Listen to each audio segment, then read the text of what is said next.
Bonjour chers auditeurs du réseau DTL, nous vous remercions de votre fidélité.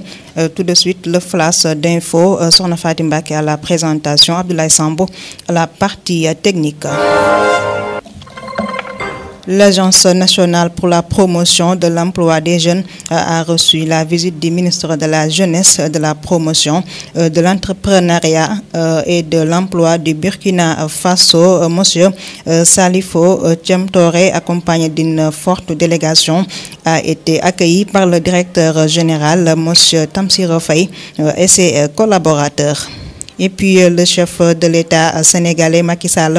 au Conseil des ministres qu'il a présidé hier mercredi 26 mai a rappelé l'impératif d'améliorer de façon notable le taux d'électrification rurale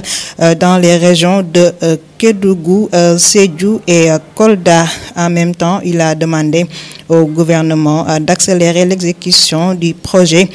spécial d'électrification de 2000 villages. Suite au décès de sa mère Adja Awagnan, Khalifa Sall a informé que la levée du corps est prévue ce jeudi 27 mai à 15h à la grande mosquée de Grand Yoff, suivi de l'enterrement au cimetière musulman de Yoff. Pour rappel, la mère de Khalifa Sall est décédée ce mercredi à l'âge de 95 ans aux Parcelles Assainies. Pour terminer, le président de la transition malien Bah Ndaw a en effet remis ce mercredi 26 mai sa démission ainsi que celle de son premier ministre à celui qui était son vice-président, le colonel Assimi Goïta. Le colonel Assimi Goïta donc devint le nouveau président de la transition. Pour rappel, la composition du gouvernement de Bah Ndaw avait été dévoilé le 24 mai, quelques heures avant le coup de force militaire. C'est la fin de la partie française. Dans un instant, la version wolof. mbokk yi dalee nag jàmm ci xibaar yi dañu koy doore ci kër gi nga xamante ni nag mooy jëmale kanam xëyu ndaw ñi ak ci réew mi kon nag daal nañuy rek dalal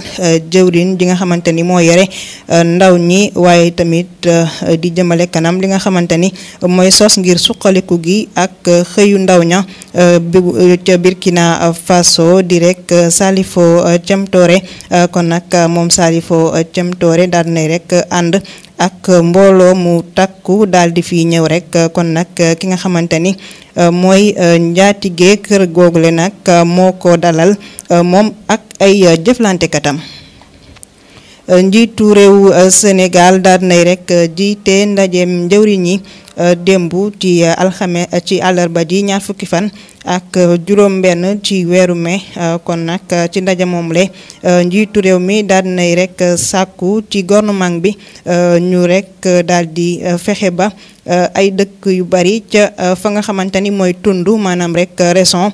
bu Kédougou, Sédhiou ak Kolda di am li nga xamante ni mooy lii di courant maanaam rek mbëjj waaye tamit daal nay sàkku ci gouvernement bi ñu baral sembu maanaam rek procès bi nga xamante ni nag moo jëm ci jox courant lu toll ci 2 junniy dëkk ci réew Sénégal. waajur wu jigéen wu Khalifa Sall kon nag daal nay dëddu àdduna li ni mel xew na démb ci àllarba ji kon nag moom soxna soosule amoon na lu toll ci juróom-ñeent fukk ak juróomi at muy rek téeméer bu manki juróomi at kon nag daañu ko waajale ca jumaay Grand Yoff daañu ko nag jébbal boromam ca fa nga xamante ni mooy sëkk yu Yoff ki nga xamante ni moo fesal xibaar boobule di rek Khalifa Sall nekkoon fi fara bu Ndakaaru. mbokk yi kon dañuy daal di rek jeexale xibaar yi ci Bah Ndaw nekkoon ci bopp réewu Mali kon nag daal nay jébbal ay lengeem ak lengey ki nga xamante ni mooy rek jëwriñam ju njëkk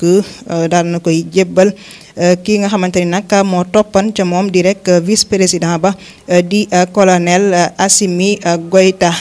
kon nag li ni mel daal dinay xew àllarba ñaar fukki fan ak juróom-benn ci weeru mai kon nag colonel Assimi Goïta moo nekk jamono ji ca boppu réewu Mali kon nag Ba Ndaw daan nay rek dellu ginnaaw ci yorinu réewu Mali kon nag ci pàttali moom Ba Ndaw nag sampoon na ab gouvernement ñaar fukki fan ak ñeent ci weeru mai kon nag ba mu ko sampee ay waxtu rek lañu ci teg ay soobare maanaam rek soldat sa daal di koy